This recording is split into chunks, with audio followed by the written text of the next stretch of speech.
C'est l'été et pour certains d'entre vous, les vacances, si on a la chance d'avoir des vacances. La plupart d'entre nous, pendant les congés, on lézarde tranquillement, près de chez nous, on rend visite à la famille, aux amis, on se rend dans les régions voisines. On en profite pour faire ce qu'on n'a pas le temps de faire pendant l'année. Mais pour d'autres, l'été, tout est permis et il n'y a aucune limite. Un peu comme notre président qui aime s'adonner au jet ski.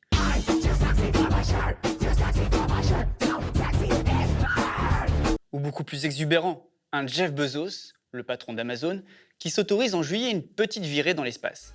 Go Jeff, go Mark, go Wally, go Oliver, you are going to space. Au passage, on peut noter qu'en 10 minutes de vol spatial, Jeff Bezos aurait émis 75 tonnes de CO2, selon Lucas Chancel, économiste, co-directeur du laboratoire sur les inégalités mondiales à l'école d'économie de Paris, qui s'est attelé au calcul. Il rappelle que sur Terre, il y a 1 milliard de personnes qui n'atteignent pas ces niveaux d'émissions sur une vie entière. À ces 75 tonnes de CO2, il faut évidemment ajouter les émissions indirectes, dont l'essentiel proviennent de l'énorme logistique nécessaire pour ce type d'expérience, en l'occurrence environ 358 tonnes d'émissions indirectes, selon le chercheur. Une bagatelle. Mais bon, on peut pardonner à Jeff Bezos qui a quand même remercié ses employés d'avoir payé pour lui permettre cette aventure. I want to thank every Amazon employee and every Amazon customer because you guys paid for all of this. So seriously, for every Amazon customer out there and every Amazon employee, thank you from the bottom of my heart very much. Ah, tant de gratitude. Tous ne vont pas dans l'espace. Pas encore. Beaucoup préfèrent prendre le large. On les voit faire halte près des côtes, dans les criques, pavoiser dans les ports de plaisance, quand ils ne sont pas à bord de leur yacht ou de leur super yacht. Ça ressemble à ça.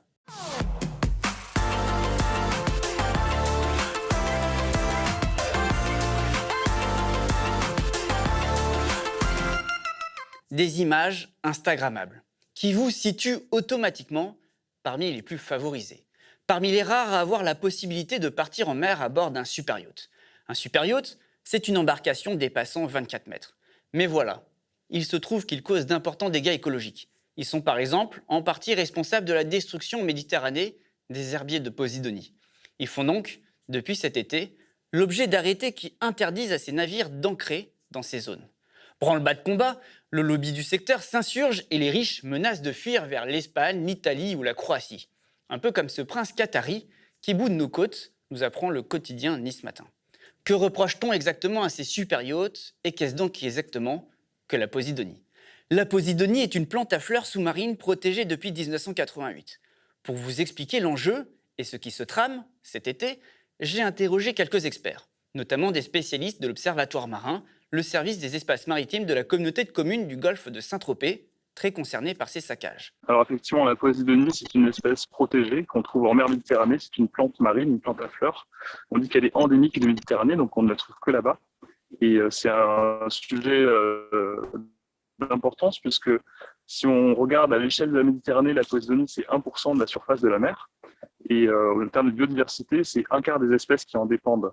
Alors dans le golfe de Saint-Tropez, on sait qu'il y a eu un recul assez important de l'herbier, puisqu'il y a toute une zone de matte morte dans la partie la plus profonde. Donc c'était de l'herbier vivant par le passé, et cet herbier est désormais disparu. À tous les endroits où elle disparaît, où elle est abîmée, c'est tout l'écosystème qui en pâtit. C'est un cortège d'espèces animales et végétales très important qui n'a plus sa ressource. Les scientifiques sont très inquiets. Ils décident même de nous alerter en plein mois d'août dans une tribune publiée dans Le Monde. Et écrivent: À l'heure où des voix convergentes s'élèvent pour alerter contre la 6e extinction de masse des espèces et où le dernier rapport du groupe intergouvernemental d'experts sur l'évolution du climat, GIEC, annonce que l'humanité est à l'aube de retombées cataclysmiques, les herbiers de Posidonie doivent être regardés comme des sanctuaires indispensables. L'urgence est d'autant plus grande que, si les dégâts aux herbiers de Posidonie sont causés rapidement, en quelques coups d'encre ou en raison de quelques opérations d'aménagement ou de réensablement, leur reconstitution est très lente, voire impossible. En outre, la destruction d'un herbier est une bombe à retardement. Le carbone stocké sous les Posidonies est alors remis en circulation, accélérant l'effet de serre et le réchauffement climatique. L'un des signataires, le président d'honneur du groupement d'intérêt scientifique Posidonie, nous explique. Alors, la Posidonie, apporte effectivement un certain nombre de services écosystémiques qui sont très, très importants. D'une part, la protection des plages, d'autre part, la fabrication de sable. S'il y a du sable sur les plages, c'est grâce aux organismes qui vivent dans l'herbier de Posidonie. Également une source de nourriture pour des espèces qui sont pêchées et d'intérêt économique. Et puis, l'exportation de matières vivantes sous forme de feuilles mortes qui va nourrir en fait tous les habitats, tous les écosystèmes côtiers de Méditerranée jusqu'aux plus grandes profondeurs, à 2000 mètres de profondeur. On trouve encore ces feuilles mortes qui sont évidemment goulûment consommées par la faune locale. Il faut y ajouter, ce qui est très important aujourd'hui, le fait de séquestrer le carbone, le puits de carbone. C'est-à-dire qu'une partie du carbone fixé par la Posidonie ne se dégrade pas, ne se recycle pas, ne se reminéralise pas après sa mort en gaz carbonique, de telle sorte que la Posidonie contribue à retirer du carbone de l'environnement et donc à compenser, on dit que c'est la mitigation, compenser les émissions humaines de gaz carbonique. En Corse, on estime que 20% des émissions humaines de gaz carbonique sont piégées dans l'herbier de Posidonie. C'est quelque chose qui est très, très rare, cette séquestration de carbone. En fait, les herbiers de Posidonie sont probablement le plus important écosystème séquestrant du carbone à l'échelle de la planète. Les herbiers de Posidonie, non seulement sont un bien commun de l'humanité, mais contribuent à notre confort, contribuent à notre bien-être, contribuent également, bien sûr, à la santé des écosystèmes marins de l'ensemble de la Méditerranée. Nous avons souhaité rédiger cette tribune parce que nous avons l'impression que, tout au moins dans une partie de la France, ce n'est pas le cas des régions méditerranéennes, la Posidonie est mal connue. Les conséquences, eh bien, elles sont très importantes, c'est-à-dire d'un point de vue écologique, c'est un bouleversement du fonctionnement des écosystèmes de l'ensemble de la Méditerranée. Et du point de vue des services à nous, aux humains, eh bien, c'est la destruction des herbiers de Posidonie, c'est une réduction très importante de la pêche, des produits de la pêche, en particulier de la pêche artisanale. C'est une réduction évidemment de ces services de séquestration des émissions de gaz carbonique dues à l'homme. C'est également une diminution de sa fonction de protection des plages. Si les plages s'en vont, eh bien, le tourisme s'en va également. Et ce ne sont pas les dérisoires norias de camions de sable que les maires inconséquents de certaines communes envoient pour essayer de reconstituer les plages très, très provisoirement qui changeront les choses. Sans les Posidonies, les plages disparaissent. Cette mobilisation des scientifiques pour la Posidonie n'est pas nouvelle. Elle aboutit à la promulgation d'arrêtés élaborés par les services maritimes interdisant le mouillage des yachts de plus de 24 mètres dans les herbiers de Posidonie, sous peine de poursuites pouvant aller jusqu'à 150 000 € d'amende et 1 an d'emprisonnement. On n'est pas là dans une mesure révolutionnaire, et d'ailleurs les experts interrogés s'accordent à dire que ce n'est qu'un premier pas, mais que ce n'est pas suffisant. Quant aux propriétaires de superyachts, ils ne sont pas empêchés de venir dans nos eaux. Effectivement, il y a un sujet qui est ancien mais qui est encore d'actualité, c'est celui de l'ancrage par les navires, où les ancrages par des navires de taille importante ont dégradé aussi cet herbier. Donc quand on sait qu'il est très très long à se reconstruire, à reprogresser, c'est de l'ordre de quelques centimètres par an, on a effectivement des dégradations qui ont été très conséquentes. Par exemple, la rade de Marseille, c'est 90% de l'herbier qui a disparu. Ce qui s'est passé dans les dernières années, c'est que la plaisance a largement évolué depuis 10-15 ans. La taille des bateaux augmente et du coup, l'impact des bateaux est proportionnel à leur volume. C'est-à-dire qu'un bateau qui fait 20 mètres par rapport à un bateau de 10 mètres n'est pas que 2 fois plus impactant parce qu'il est 2 fois plus grand, mais il est peut-être 5 ou 6 fois plus impactant parce qu'il est beaucoup plus volumineux. C'est une espèce à croissance très lente, donc un coup d'encre mal placé, ça peut être des décennies de construction d'herbiers détruites en quelques heures. Donc ça, c'est à l'échelle humaine, c'est des reconstructions qu'on ne verra pas avant des décennies, quoi. La rédaction de cet arrêté a pris 2 ans à peu près, entre les premières concertations et l'aboutissement de cet arrêté, puisqu'on a commencé à travailler dessus avec le service d'État, je dirais, fin 2018, et il rentre en œuvre en 2020, mais c'était une nécessité. Et, voilà. Et là, il y a une réelle avancée dans sa préservation. Et très rapidement, j'allais dire en quelques semaines et quelques mois, l'impact va être aménuisé, en tout cas pour la grande plaisance. Ça, c'est évident.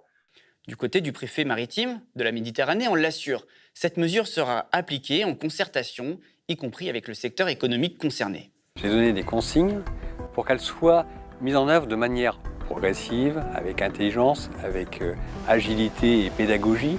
Mais voilà, ce secteur économique, lui, ne l'entend pas de cette oreille. En réaction, une association a vu le jour pour défendre les acteurs liés au yachting.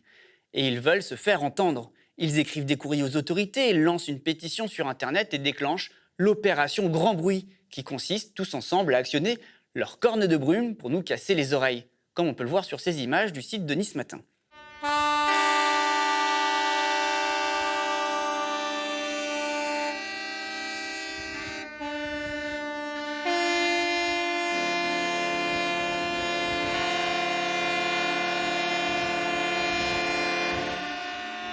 Il y a même une émission de yachting sur Internet, Eco-Yachting, et c'est assez édifiant. Je suis capitaine d'un yacht de 32 mètres et au vu des nouvelles réglementations ridicules, nous ne venons pas dans la région cette année et nous déménageons en Croatie en emportant nos 750 000 € de dépenses avec nous. Honte aux autorités.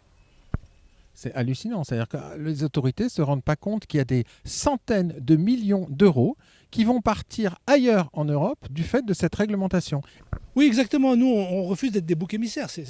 On n'est pas les destructeurs de la planète pour lesquels on voudrait nous faire passer. Oh, peu cher. C'est sûr, ces millions et même milliards valent bien la destruction de la planète.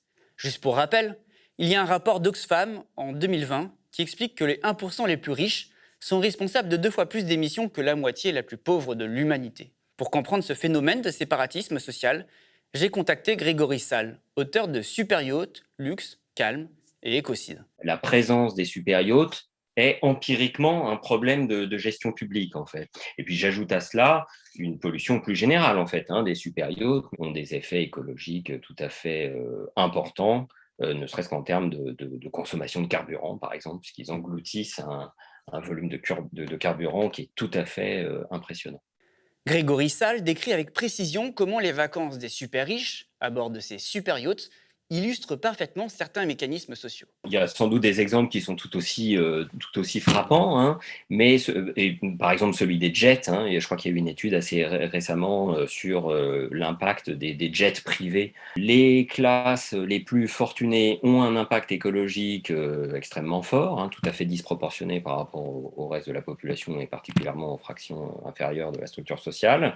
Et en même temps, elles leur font payer ce coût écologique ou ces dégradations écologiques, soit en dégradant tout simplement leur environnement, soit de manière symbolique en transférant la responsabilité aux individus eux-mêmes, pourquoi pas même en stigmatisant les plus pauvres pour leur consommation, etc. Et donc évidemment, le super yacht, ça montre ça à échelle j'allais dire à la fois macroscopique et en même temps un peu comme un miroir grossissant, puisque dans un super yacht, il y a très peu de monde en fait, typiquement, il y a une douzaine ou une quinzaine de personnes, mais ça peut créer des dégâts qui sont évidemment tout à fait importants. Et donc, ça illustre bien comment effectivement une poignée de gens peut avoir, par exemple, un bilan carbone, pour ne prendre que cet indice-là qui est finalement assez pauvre, ou qui est en tout cas très partiel, qui est tout à fait partiel. Donc le bilan carbone, qui serait tout à fait disproportionné. En fait, il y a des infractions à la législation sur l'environnement qui sont tout à fait répandues. qui n'ont aucun caractère extraordinaire, mais qui sont au contraire banales. Qu'en outre, elles sont d'une gravité tout à fait importante et elles n'ont absolument rien d'insignifiant. Et troisièmement, que paradoxalement, elles sont peu punies et que leur traitement juridique varie, disons, de la tolérance sélective à l'impunité pure et simple. Et donc, même d'un point de vue qu'on appellera légaliste, c'est-à-dire un point de vue qui part des règles actuellement en vigueur, sans même aller plus loin que ça, on peut tout à fait parler de délinquance environnementale ou de criminalité environnementale dans les cas les plus graves, c'est-à-dire d'atteinte à des règles instituées, et qui donc seraient passibles des tribunaux. Si on privilégie le critère de la gravité, en fait, il y a un certain nombre d'atteintes à l'environnement qui ne sont pas qualifiées comme des infractions, mais qui devraient l'être, et qui devraient même, dans certains cas, être qualifiées comme des faits criminels, parce que ce sont des atteintes qui ont des effets sur l'environnement extrêmement nocifs. Le système pénal, si je prends juste cette partie-là du système judiciaire, c'est une sorte de... Il y a des sociologues qui parlaient d'un entonnoir à filtre. Il y a tout un tas de groupes d'affaires qui partent au début, et puis successivement, il y a un effet de tamis ou de tamisage qui fait qu'à la fin, il n'y a plus que certaines affaires qui sont condamnées et puis punies à de la prison, etc.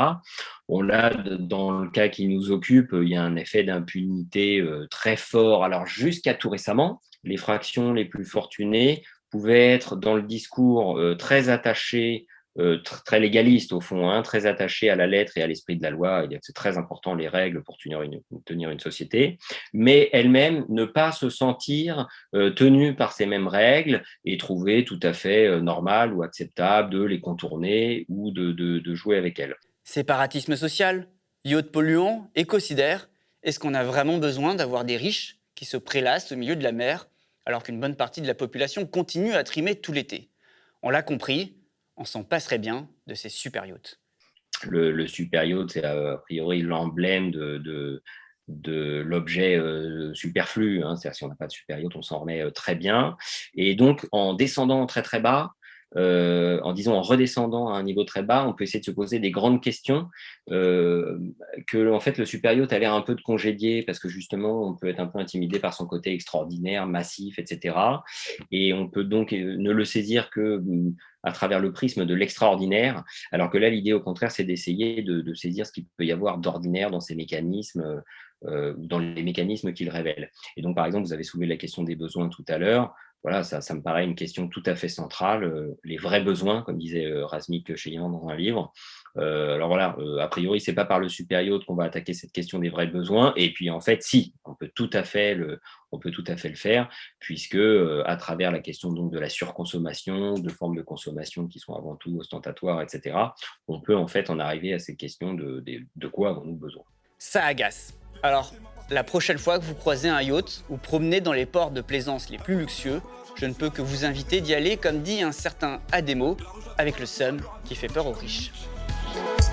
Je me promène par les beaux quartiers avec le seum qui fait peur aux riches.